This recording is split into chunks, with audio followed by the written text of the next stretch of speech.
Egipto, pirámides de Egipto. Mucho se ha discutido y debatido acerca de quiénes construyeron las pirámides de Egipto y sobre todo cómo las hicieron. La gente y los científicos en general se hacen más preguntas acerca de los misterios de estos templos antiguos que todavía las construcciones de Teotihuacán, porque las de Egipto son más grandes y los bloques de piedra son más pesados.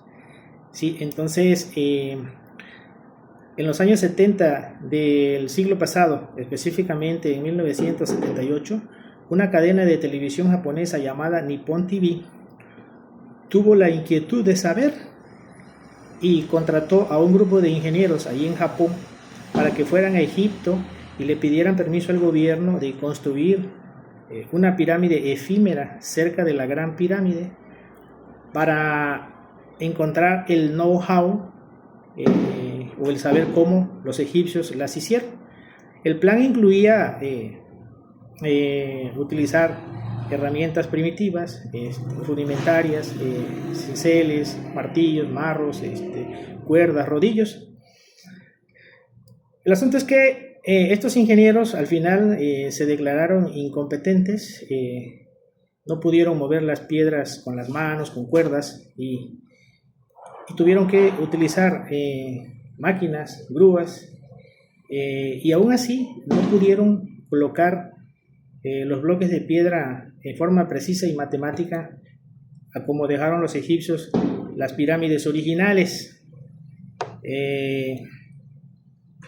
Y además solo pudieron hacerla de 10 metros, ya no de 20 metros de altura como estaba planeado.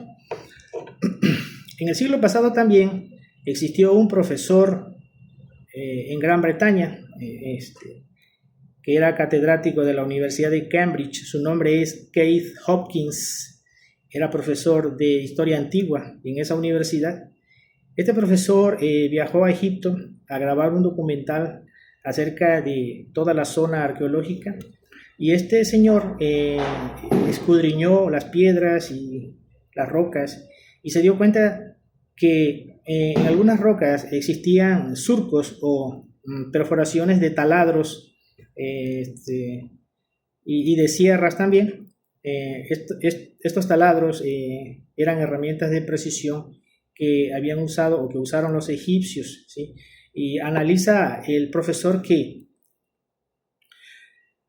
los egipcios utilizaron herramientas muy avanzadas, mucho más avanzadas que las de nuestro tiempo, y que tenían la capacidad de perforar el granito.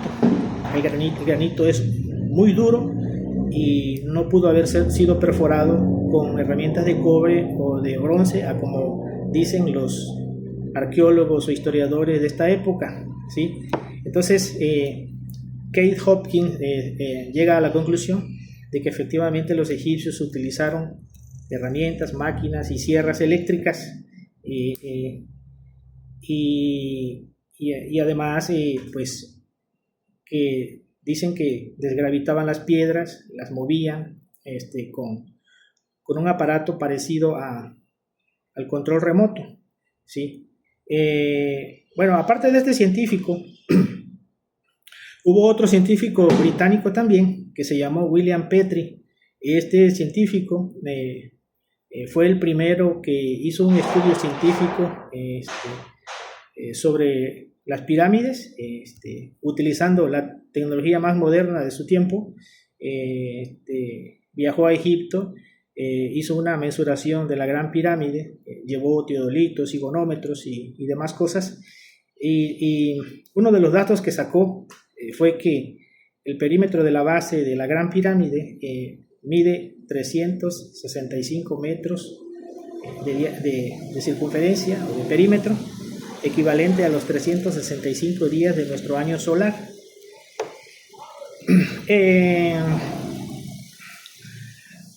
En las discusiones que hacen acerca de Egipto, los científicos, los periodistas, los intelectuales no llegan a ninguna conclusión, ¿sí? Pero lo importante es llegar a una conclusión y hacer un análisis, y parte de esos análisis incluyen algo que les voy a mencionar, los UPARTS, que es un acrónimo inglés que significa out of place artifacts. Es un término relativamente nuevo. Se refiere a artefactos o fósiles que han encontrado en los últimos años, fosilizados, enterrados en las rocas, en las montañas, en el subsuelo, de pistolas, cuchillos, martillos. El más famoso de todos es uno que le llaman el mecanismo de Antiquiteria, que fue una computadora astronómica que encontraron en el mar de Grecia y está datado 150 años antes de Cristo. Y se dice que son fósiles o herramientas que no pertenecen a nuestra raza, a nuestra civilización, porque esta humanidad actual que se llama la raza aria, pues empezó a tener tecnología a partir de la revolución industrial allá en Inglaterra, que pues es algo moderno, ¿no? Y definitivamente esos fósiles o esos artefactos encontrados no pertenecen a nuestra humanidad, pertenecen a la Atlántida, a la raza que nos precedió. Los atlantes manejaron tecnología superior a la nuestra, manejaban la energía atómica, naves atómicas, lámparas atómicas, ¿sí? Cosa que hoy no se ha logrado todavía. El maestro Samael en sus libros escribe que estos monumentos fueron construidos por seres que vinieron de otra galaxia, de la galaxia azul, y que tenían la piel azul. De hecho, hay unos dioses egipcios que dicen que tenían la piel azul, y sí, trajeron tecnología, desgravitaban las piedras, como si fuera el control de la televisión, un aparatito, y por eso se les facilitaba. También otros dicen que vinieron de Ganímedes, ciertos extraterrestres, a cooperar en la construcción de las pirámides. Ese mismo autor del libro de Ganímedes cuenta que le dijeron los seres de Ganímedes que el río Nilo lo desviaron, le cerraron el cauce que iba hacia el Mar Rojo, porque el río Nilo antiguamente, hace muchos miles de años, no desembocaba o no vertía sus aguas en el mar Mediterráneo, sino en el Mar Rojo. Le cerraron el cauce y le abrieron hacia el mar Mediterráneo, y de esa forma quedó más largo y más bonito, para que así el río Nilo asemejara la Vía Láctea, porque los antiguos egipcios, mayas, aztecas, etc., construían de acuerdo al cosmos para cumplir la máxima de Hermes Trismegisto, que dice que lo que está abajo es como lo que está arriba, que es la ley de la correspondencia. Entonces, el río Nilo simboliza la Vía Láctea y las pirámides, las estrellas. Por eso, las tres pirámides de Egipto, las más grandes, estaban alineadas de acuerdo a la constelación de Orión. La constelación de Orión tiene 3 estrellas que son las más brillantes del cielo, que algunos le llaman los 3 reyes magos. Aquí la pueden ver en esta imagen que está aquí enfrente. Y como les decía, lo importante es llegar a una conclusión, y sí, los científicos de esta época dicen que los egipcios, o más bien nosotros, venimos de menos a más, y que los antiguos eran primitivos, y que vivían en la prehistoria y que no tenían tecnología, pero no es así. Sí tuvieron tecnología.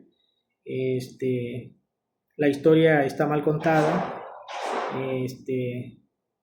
y hay que hacer un sincretismo o una síntesis, hacer un estudio y un análisis dialéctico para profundizar más, porque la historia oficial está como muy superficial y no es muy profunda, y el 70% de la historia, tanto de las culturas como de la política, es mentira.